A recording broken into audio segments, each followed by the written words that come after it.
In this video, I'm going to show you how to create a Twitter poll on your X account on your desktop.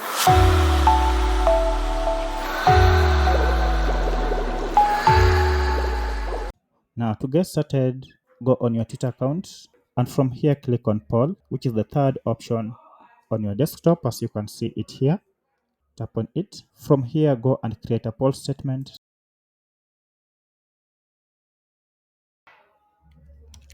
So the question is, do you like AI? Go and create the choices you want people to make or to poll on.